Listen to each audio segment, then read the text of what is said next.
அட நம்ம தெருவிலேயே பாருங்களேன், இது பக்கம் ஒரு பெட்டி கடை இருக்கும், அதுக்கு ஆப்போசிட்டில் இன்னொரு பெட்டி கடை உருவாகும்.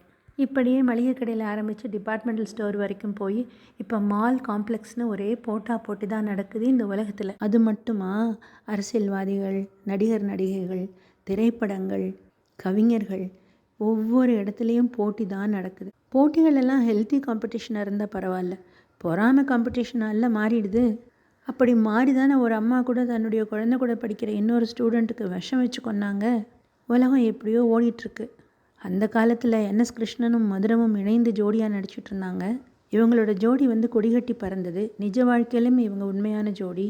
அதே போல் காளி என் ரத்னமும் ராஜகாந்தமும் ஒரு காமெடி ஜோடி தான். என்எஸ்கே மதுரம் அளவுக்கு வெற்றி பெறலை, இருந்தாலும் எப்படியோ இவங்களும் தன்னுடைய வாழ்க்கையை ஓட்டுனாங்க. இப்போவுமே எத்தனை கதாநாயகிகள் வராங்க. எல்லா கதாநாயகிகளும் வெற்றி பெறுறாங்களா என்ன? போட்டி இருந்துட்டு தான் இருக்குது. ஆனால் பொறாமை இருக்கக்கூடாது, உறவுக்குள்ளேயும் இருக்கக்கூடாது, நட்புக்குள்ளேயும் இருக்கக்கூடாது. இந்த ராஜகாந்தம் 2003ஆம் ஆண்டில் ஒளிபரப்பான மர்மதேசம் தொடரில் சுருட்டு புகைக்கும் சூன்யக்கார கிழவியாக நடித்தாங்க. அடுத்த தலைமுறைக்கும் அறிமுகமாகி 86வது வயதில் இந்த பூமியை விட்டு சென்று விட்டார்கள்.